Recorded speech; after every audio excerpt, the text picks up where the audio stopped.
We're bringing you the longest running and scariest live show from the Content Marketing Institute. We're recording Friday, October 28th, and my name is Buddy Scalera, and you are here for our Halloween Spectacular. About me, I'm a content strategist building intelligent content solutions, and I'm a professional comic book writer. And I'm joined by the spookiest Content Marketing Institute employee, the legendary creative director, their lead designer, and the only pilot who recently did the Kessel run in only 11 parsecs, Joe J.K. Kalinowski. Happy Halloween, everybody. Can you You hear me would- under this costume? We can. Joe, that is a beautiful throwback costume and really shows your Halloween spirit. Oh, yes, buddy. You know, when I saw this in the store, this took me back to our youth. You know, remember these old boxes that had like the face mask in the hole, and you'd go and pick which one out? Well, when they started making adult sizes of these, I'm like, take my money. So I only walked away with one. I was fortunate, because there was multiple, but fortunately I had the general, also known as my wife, with me, and she's like, pick one or don't get any. So Joe, I understand this is one of 4 of your costumes that you'll be wearing over the the Halloween weekend. Yes. One of 4. This is number 4. This is the one I'll be wearing when I'm passing out lovely treats to all the ghosts and ghouls that come knocking it on trick or treat nights. Well, Joe, yes. I think you have brought your Halloween special to our very special episode called the Monster Mash Halloween Special, and Again, I say Halloween, or as your neighbors like to say, happy every weekend at the Kalinowski. This is true. I'm very fortunate to have a family that loves this holiday as much as I do, and we really, dive into it. So, would it be a good time to unmask Batman? Absolutely. There you go. You look great. Watch the glare. You look great, and now that you'll be wearing that to answer the door for the trick-or-treaters? Yes, I will be, and and then I also bought costumes for the dog, so one of the dogs might be Robin, and one might be the Joker. Joe, I am so impressed. This is yet just another personal form of creativity for you today. And today we're going to be talking about how businesses and marketeers can use the holidays, not just Halloween, to bring a bit of variety to their websites and other properties. Right. So, hey, speaking of families, real quick, buddy, let me show you just one of the costumes. You talk about creativity, and I just wanted to share with you and all of our friends the costume that me and my lovely wife wore last weekend. That is beautiful. She is the evil queen, and I, of course, am Snow White trash. So this is how much we get into it around here. So yes, sorry for the interruption, but let's pop back over to what we're really here to talk about. Some awesome branding opportunities for companies around this time of year.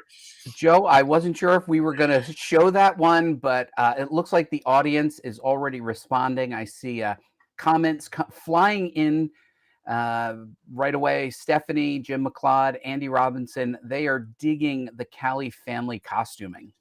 Yeah, well, just stay tuned because there'll be more pictures come next week. So, Joe, how can businesses adjust their designs and seem relevant and relatable to their target audience by taking advantage of the holidays?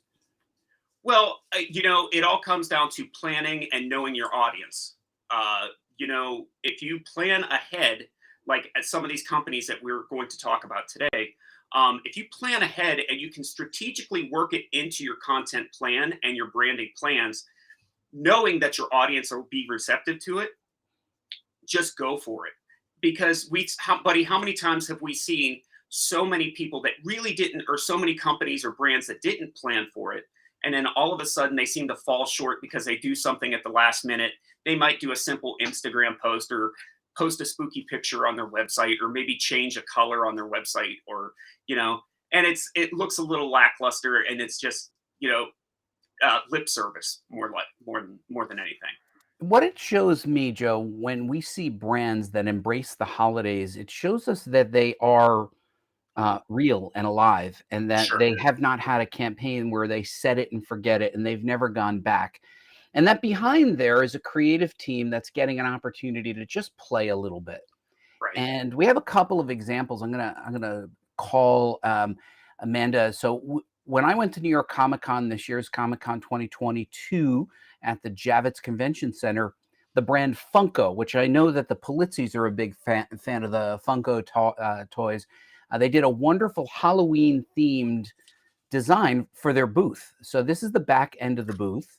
So traditionally, nobody does Halloween themes, even though Comic Con is directly around Halloween. I don't know. Do we have the front of this as well, Amanda? There you go. Yeah. Yeah. Did a wonderful job. Essentially, it was a giant, probably 20+ foot high booth that you walk through, fully Halloween themed.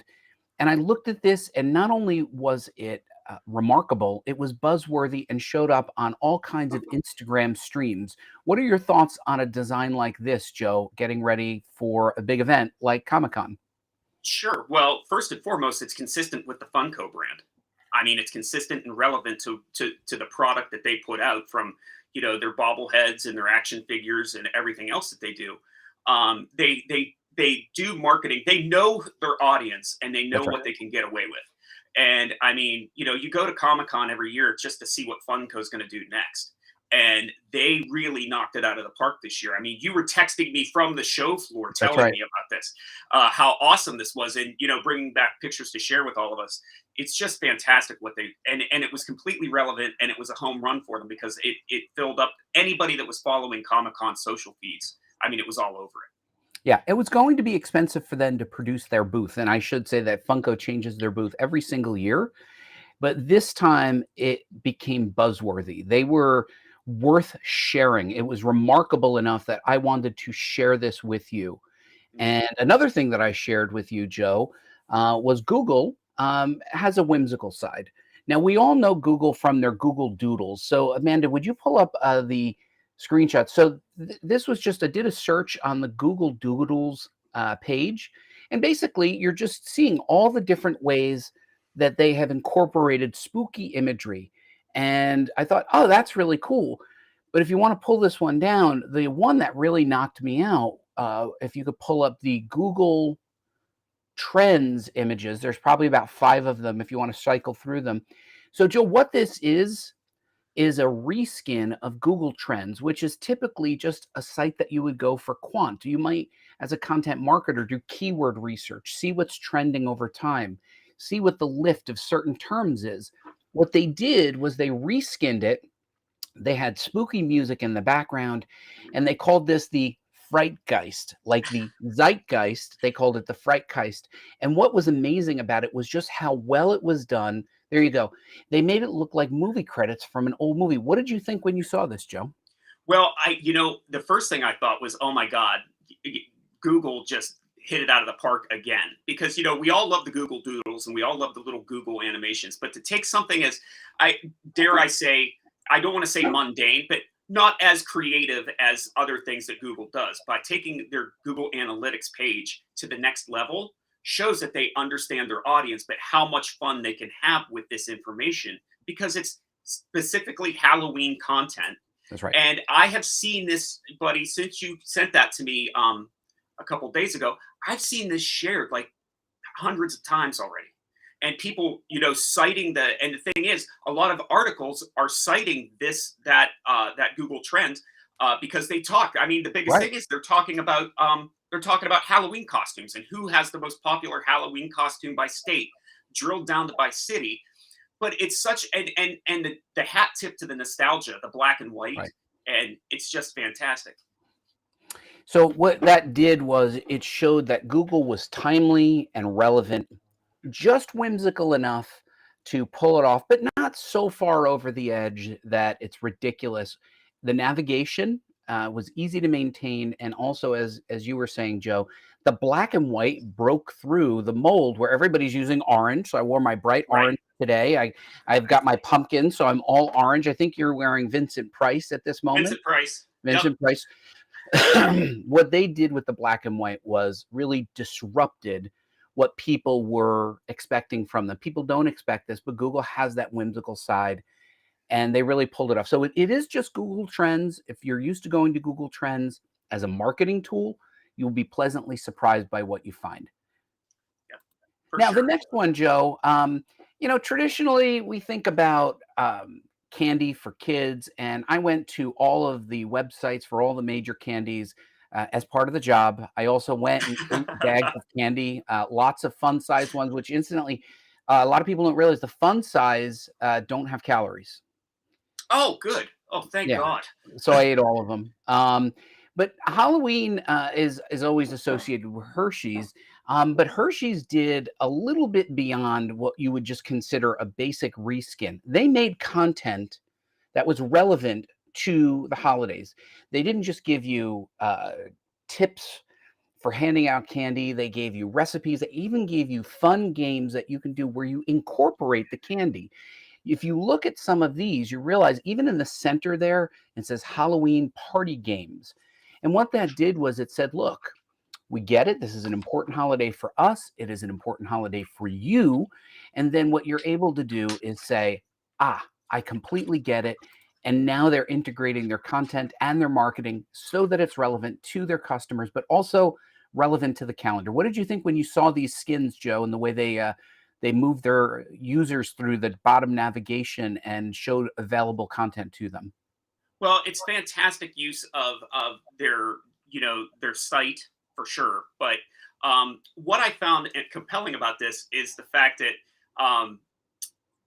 there's just so much more content you could use on here with the games and stuff like that, rather than just rebranding the site and making it a little bit spooky Halloween. Now, Google Trends did something very cool by making theirs Halloween themed and having like the analytics about Halloween costumes and whatnot. But what Hershey's does is they embrace their audience because they know this is probably one of their biggest moneymaker times of the year. As a matter of fact, I pulled up a number from the National Research Federation, and in 2022, they're projecting a $10.6 billion spend between candy, decorations, uh, and everything else Halloween.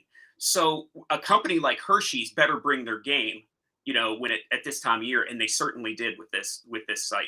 Yeah, I was a little disappointed that a lot of the other candy brands did not do much, and that Hershey's did a great job. And it wasn't just what you can buy. There was a shot in there. I mean, if you want to just pull that up one more time, they do show. If you look in there, if you drill in party activities on the bottom right middle, Yeah. where you see this, like they have things that you can do that are activities. Now, do they incorporate their candies? Oh, absolutely. But you can certainly see how fun that would be for parents with smaller children or me specifically. And I'm going to play all the party games with the candy. Oh yeah, for sure. Joe, I forgot Uh, an image. I was driving through my town, and there was somebody who caught the Halloween spirit. Now they didn't wear costumes like the Kalinowski family, but they did take their Halloween decorations to the next level. Amanda, can you show this? It has nothing to do with anything except the fact oh that my God. yeah, it is on a main road. I pulled over and had to get a photo of that. And you can see that it wasn't just the front. You can see it's pretty deep. Yeah. Oh So yeah, buddy. You know what I call that? I call that heaven. I thought you were That going to is say awesome. that, Oh you know what I call that? A starting point. yeah, that too. Step Oh my one. God. Step So one. anyway, They're almost there. I do appreciate that the Kalinowski family is participating. I think that it's wonderful that other people do. But hey, Joe, you even before we were getting started, you discovered a couple of additional brands that people might want to check out that I also did. have utilized the holiday. Yeah. So the first one that I'll talk about, and I didn't bring an image today, but it's so easy to find.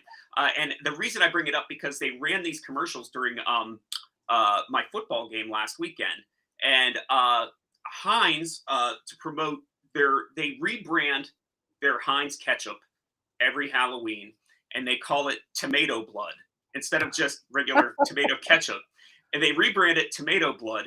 And So what they did is they released AMC, the television station, released Interview with the Vampire, the new Anne Rice series, limited series on AMC. So what they did is they targeted to release tomato blood commercials during Interview with the Vampire.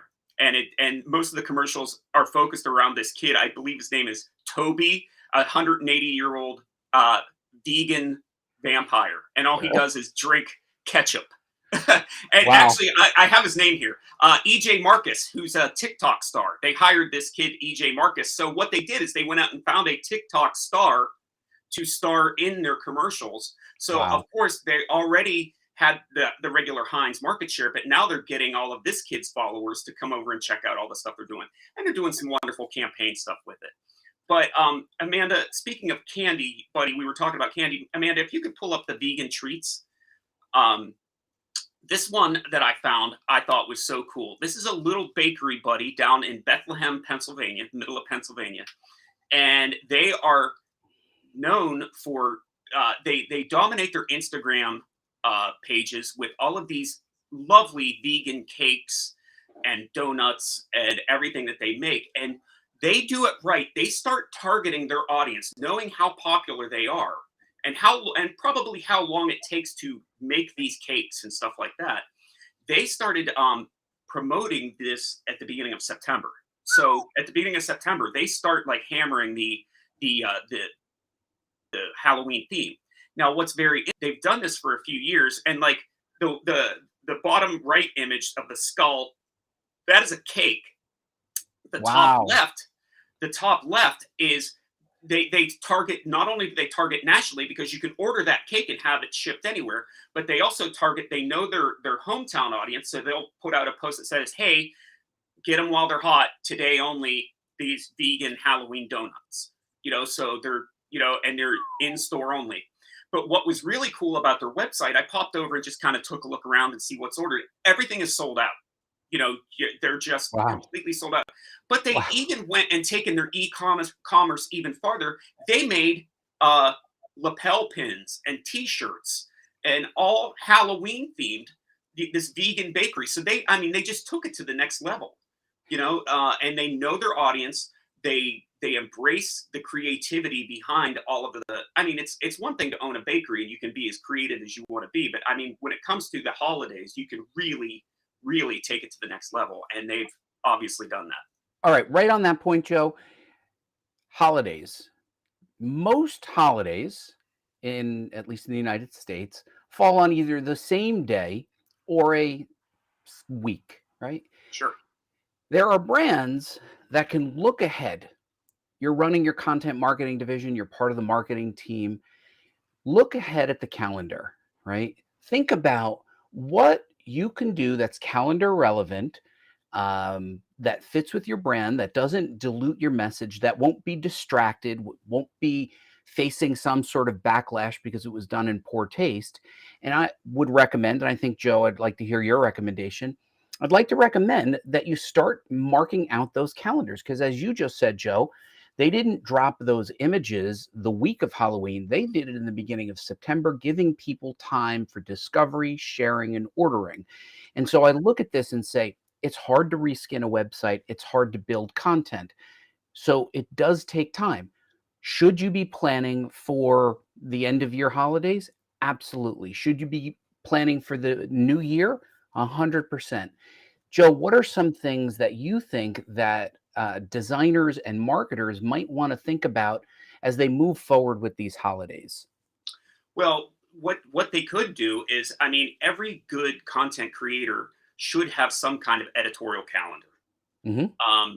And you look at your editorial calendar, or when you set up your strategy, you could take a look and say, okay, well, we know this holiday falls here. So what your audience is. Is your audience going to buy into holiday themed marketing? And if they do, then what you need to do is really take the time, like we keep saying about vegan treats. They know that they have to start saturating their social channels early because they need to sell that product. but then also they need time to make that product. That's right. So the biggest thing is you need to just strategically look at your calendar and figure out where could you slip in some custom content, or what could be rebranded to give it a little Halloween or holiday theme without being too tacky or without being, like I said, lip service. So maybe, it's time when you're setting up your editorial calendar at the beginning of the year. That's when you should really start thinking about this stuff.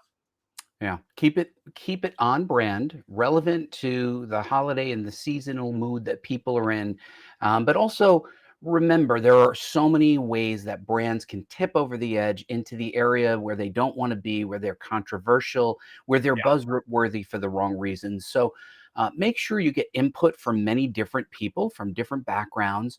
Your marketing team should have many different inputs already, but this is especially important when you're doing something to push a little bit outside of your comfort zone. So, Right. Joe, as we transition to the next part of the show, we're going to go into an area that you're passionate about, which is artificial intelligence. And we always figure what could possibly, oh, wait, people are, keep the comments going. Halloween and other holidays help you express the right side of the brain brand.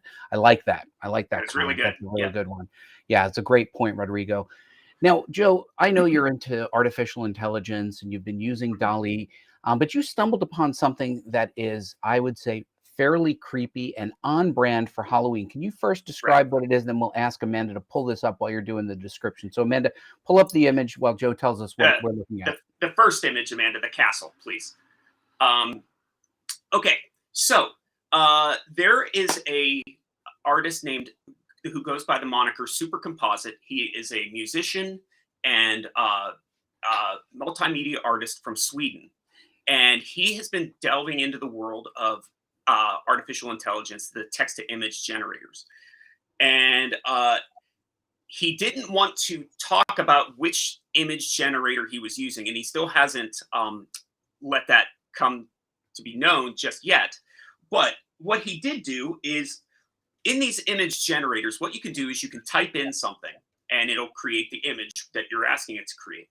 But if you type in -1 after your prompt, it will give you that the AI will generate what it thinks the exact opposite of that would be. So he wanted to test this theory. So he typed in Marlon Brando into his text to image generator. And he typed in Marlon Brando -1. Then what happened was it was rendering, and it shot this image that we're seeing right here. It came back with this little castle with the term digita patinx, whatever, and confused. What Super Composite did was he typed that into the image generator, that specific line of text. And then this is what he got back. Amanda, please Wow. go to part 2. He discovered this woman that's aging, dirty, scarred across her face. And, he was just compelled by her. And he's like, I don't understand how this was created. Why didn't it just show this when I asked for the opposite of Marlon Brando? But it gave him that weird. And then, so he goes, I think I just gave birth to this kind of, for lack of a better term, cryptid of, it's like the Bigfoot or the abominable snowman of AI generation. So he said that he gave her the name Loab, Loab. Mhm. And he wanted to just keep seeing how far he could push this. So he just would say, okay, he called her Loab and tagged her with the name Loab, that initial first image all the way to the left with the rosacea cheeks and stuff. So what he started doing then is started just typing regular imagery in and adding Loab. And then you're starting to see what you're getting all the way on the far right, where he typed in holding baby and stuff like this. And it just puts Loab's face on the baby doll and all that stuff. And he goes, it was my creation for a while. And he goes, and then it started to gain traction. And once other artists got a hold of Loab, now Loab is starting to show up in all AI He goes, I've kind of unleashed Pandora's box. He goes, it's not really haunted. Like the Loeb imagery isn't really haunted, but he goes, I've unleashed this kind of, for lack of a better term, a cryptid into AI generation. So now he created something, but where the mystery really comes from is that Marlon Brando -1. Why did AI decide to shoot back a picture of a castle with just some weird nonsensical text on it? It just The doesn't whole make thing, sense. the whole thing is very creepy in how AI, because if you believe that it is a learning machine, how it interprets these very human inputs, and then what the opposite -1 represents. And Right. then also the image with Loeb. And I think if there is a marketing application to this, I don't know where it is, but I do think the key thing is, as creative people, it is worth exploring what these tools do. So we think about a tool that can do many things. This tool is still under exploration. Nobody really knows what it can do, nor do the AI teams. And now that they've unleashed it, we are now starting to see where it can go. And I think it's a perfect Halloween theme. Yeah, for sure. I came across that. As a matter of fact, hat tip to my daughter's turned me on to a YouTube channel and content creator called Nexpo, and he kind of does deep dives into the internet and the Internet of Things, and he did a deep dive into AI generation, and he talked all about Loeb. So that's where I got the idea and the inspiration for bringing her here today. So It's incredible. Now, Andy had a comment about holidays. I don't know if we can pull that into the thread. There it is. So many holidays. Focus on the ones that are naturally related to your business, and I think that that's a great point. You know, the idea sometimes that you can tip over to the wrong side with your marketing, well intentioned, but maybe you didn't think through how it would work out. Make sure that before you start something like this kind of creativity, because it can hang around for a very long time, right, Joe? yeah, for sure. And case in point, just take it right back to your beginning of the year editorial calendar, because it gives you time to think about it. You know what I mean? When you plan out that far ahead, you can actually sit and think about, will this play out well for us? Yeah, and So get a diversity of voices into the room. Don't absolutely. get this group think where you're congratulating each other for how smart you are. What you want to do is see how do other people see this, and let's stretch it. So, going to transition. We're running a little low on time, but we're probably going to go 2 or 3 minutes over. I hope you guys stick with us. I want to talk about something personal to me. You know, we talk a lot about creators, the creator economy, and the ways that we as creators can put our work out there. Well, crowdfunding is a great way of doing that. Joe, do you want to explain crowdfunding and how that works? And then we'll get into what I'm working on. Sure. Basically, there's so many creators now that have wonderful ideas, but they're just afraid, or maybe they don't have the exposure to take it to a publisher or a creator that could help them get their work out there and actually created physically, or out on the web. So basically, it's asking your community to help you get your project off the ground by funding, and then they get product back for helping you out. Yeah, they pledge to back your project. The money goes into an escrow account.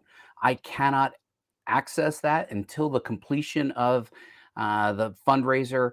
And then when I am ready to deliver, the money is then released to me. So I want to show everybody, if you want to just show a screen grab of my Kickstarter. So, Joe, everybody knows that I am a comic book creator, and I am running a Kickstarter for a comic book project that I am passionate about. And you can see it's called Apocalypse Boulevard, and it features cars, monsters, explosions, more cars.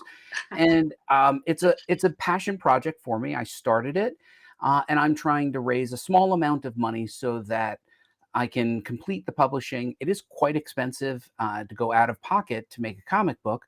And as you can see, I already have $1,980 pledged. My goal was 15. I'm over, but the more that we sell, the better it does. There are 52 backers on this, so there's quite a few people, and 7 days to go. I think what the key thing is here, Joe, is that I've reached out to my network and my base of family, friends, followers, And I've said, this is important to me.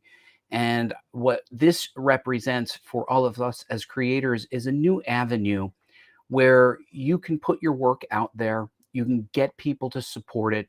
And crowdfunding doesn't have to be Kickstarter. Crowdfunding can be an avenue for that. Thoughts on Kickstarter or even Apocalypse Boulevard, which I'm sure you're excited for? I am. I think I may have read an issue or two of it, which was fantastic. But what I do find interesting about crowdfunding now is there's so much more books and content coming into the world that we never would have seen, because people just they would take a swing and a miss with other larger companies that would help them publish this, and the content that people are creating is great, but they just, maybe due to the fact that there's just so much going on right now that a publisher just didn't get to your project, or they had to shelve it for a little while. Now you can take it, you have something good, you can take it to your community, they can help you put it together and get it out to the world. So yeah, it's a fantastic thing. If I went to a publisher, most comic book publishers are booked even for 2023. Yeah.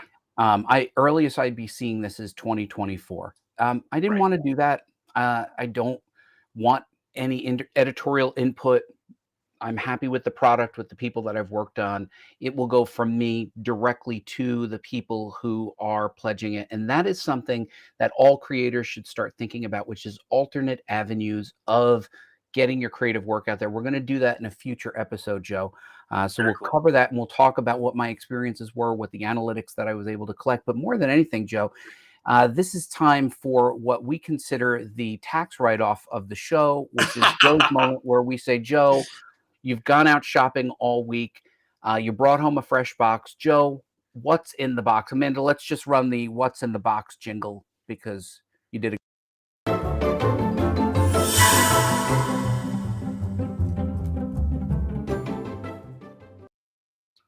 So, Joe, it always makes me bounce my head every time I hear that song. It does. And you always bring up something that is physical that you've found for us. But I think today you have something very special in your in a virtual box. We do have something very special, Buddy. As many of you know, Buddy and I were at Content Marketing World this year, and we just happened to take a camera, and we just happened to go around and do a little man on the street video.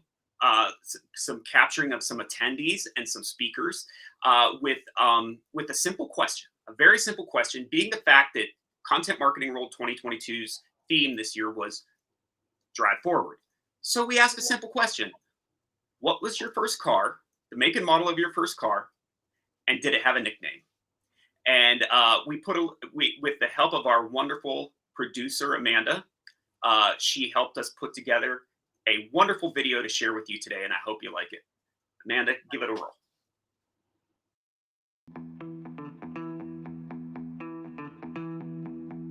Hey, it's JK here, and I am with my friend Kia, and we are asking the wonderful question, what was the make and model of your very first car? My very first car was a 2006 Kia Optima. Are you serious? Yes, I am. Did it have a nickname? Pearl. Oh, even better. What was your first car? Oh my good God. My first car was my mother's car, a little blue Mini that I crashed the first time I got into it. Did it have a nickname? No, just the Crash Dead Mini. Perfect. My mother probably had a nickname for me after that event, but yeah. I love it. Yeah. Michael Barber, what's up? What was the make and model of your first car? A Chevy Camaro. Did it have a nickname? Betsy. Perfect. My first car was a 1971 Burgundy Pontiac Le Mans. Guys would drive up and think they could blow it out of the water off the light, and as soon as that light turned green, I left them in my dust. My first car was a 1995 Mitsubishi Galant. My first car was actually a motorcycle, and it was a 250 Kawasaki Ninja. And my nickname for her was Roxy the Wonder Hamster because I had to really cheer her on up those big hills and on-ramps. And my nickname for my Ninja was Baby, because every time she would start, I'd be like, come on, baby, come on, you can do it, come on, baby.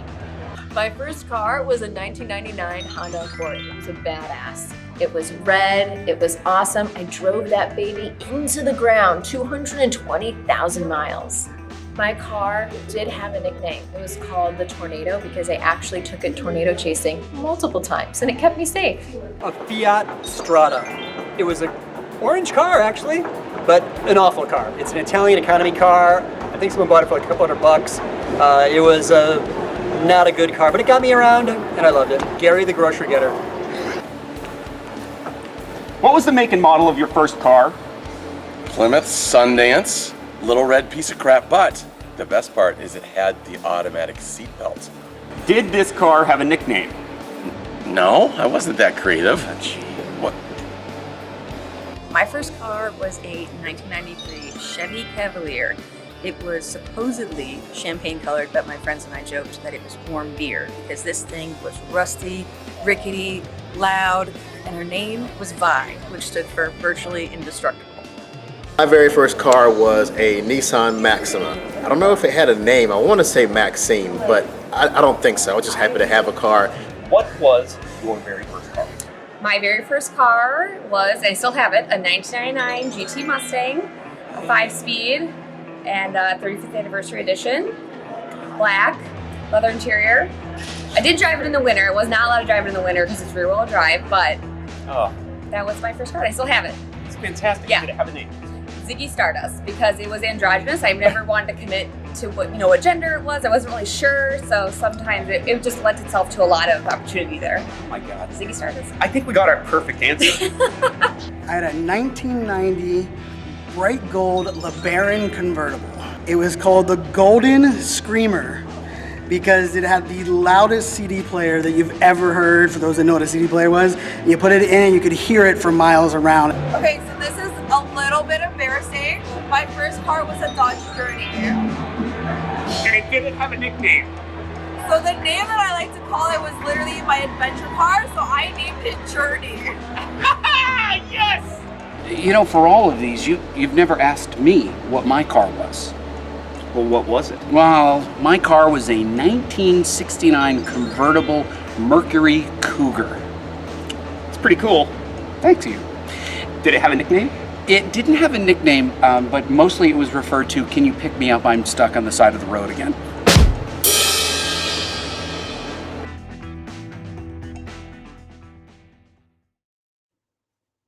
Oh, well, there you go. That was fantastic. Amanda, thank you so much for your wonderful help with that. We had so much fun recording these. And stay tuned, folks, because Buddy and I have so much more content to share with you from Content Marketing World this year that we will put on our YouTube playlist and tweet it out and let you all know when there's new stuff up. So I think, Buddy, it is time to dig into some candy. It is time to dig into some candy. Joe, before we go, where can they find you so that they can tweet some of their favorite costumes or just follow what you're doing with your costumes? You can find me at JK Kalinowski on Twitter and LinkedIn. And then obviously, you can find me once again roaming the creepy halls of the Content Marketing Institute. How about you, Bud? Same place. You can find me everywhere at Buddy Scalera. And of course, look for my Kickstarter. It's live, but only for a couple more days. Joe, we look forward to seeing everybody again next month. Keep checking. We're going to start adding some fun little things to our YouTube channel, clips and whatnot, and we welcome your ideas for the show. Thanks so much, Joe. What's our new sign-off? Our new sign-off is, hey, whatever you do, do it creatively.